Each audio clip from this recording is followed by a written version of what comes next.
So I felt like making a video of myself. I've never done that before. Woo, woo, woo. Never done that.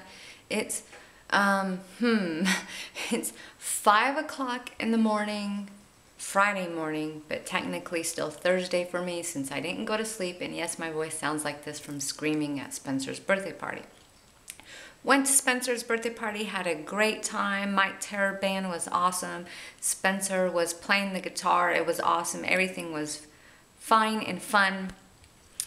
So I leave. I go home. It's like 2:30 in the morning, almost 2:30.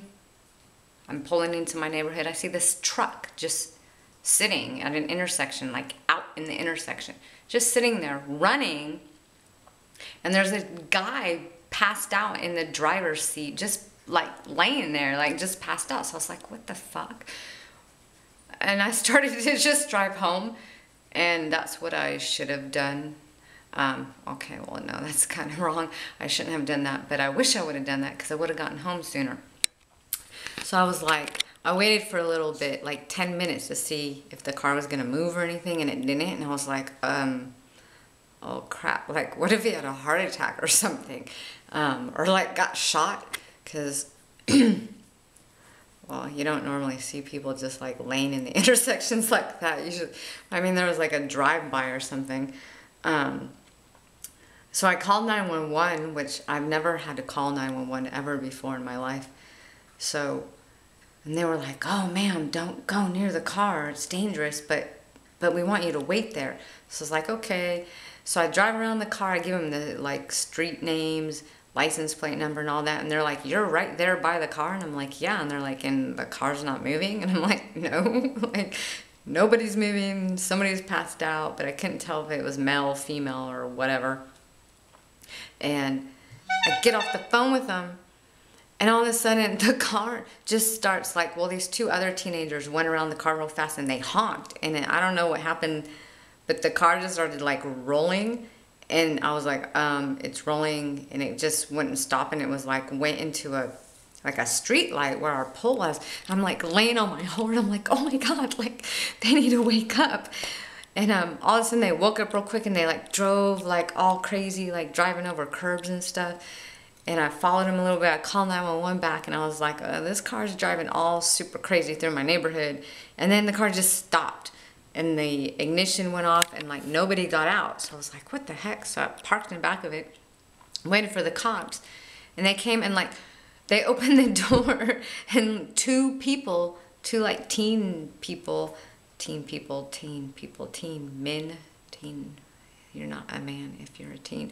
Teen boys fell out of the car, which was kind of funny. But no, they didn't have heart attacks. They were just drunk. And this cop was like shorter than me, like short, fat, like Poindexter type, like just worse than Barney Fife cop. And he got my driver's license and all that and asked me what happened. And then he's like, told me to stay there. Then my car running while I'm waiting, because I have to like open the window up and down. I need power, because he kept coming back and forth and asking me about the pole, which like I didn't think was relevant. I'm like, dude, they're drunk, like they fell out of the car.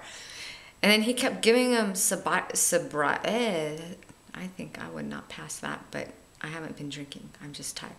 Sobriety test, and then let them sit in the car for like 30 minutes and then give it to them again, like they're gonna be sober. And I'm like, dude, they were drunk when you pulled them over. They were drunk. They like ran into stuff and whatever, but they made me wait there. And then I turned my car off, but I turned the key one click so I could like do the window. And that was not a good idea, because after like 5 minutes, all this weird stuff started blinking in there, and then like my car wouldn't start. And there was like four cop cars there by that time. You know, they come in pairs, so I don't know. There's like 8 cops, and then some FBI people showed up, because that little doggy, she's crying. You want to see Lily? Lily. Oh, Lily. Anyways, then there was like an FBI car there, because one of the dudes had drugs when they patted him down. And yeah, a nice neighborhood I live in, right? It's supposed to be a nice neighborhood. It's the burbs. I live in the suburbs.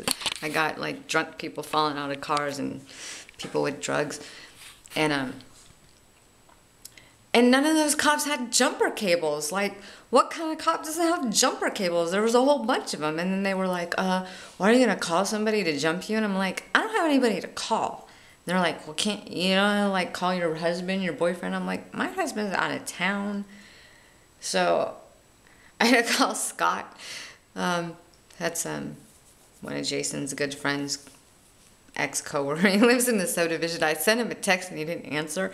I was like, oh, he's probably ignoring me. And I called him and I woke him up and I felt bad. But he came and he jumped me. And now I'm home and like, see, I still look cute at like 5 in the morning. And I have to go pick up my kids from my mom's house at like 7 so they can go to school. And then I'm going to go to sleep. And it's going to be the day from hell. And then I have to go to another concert.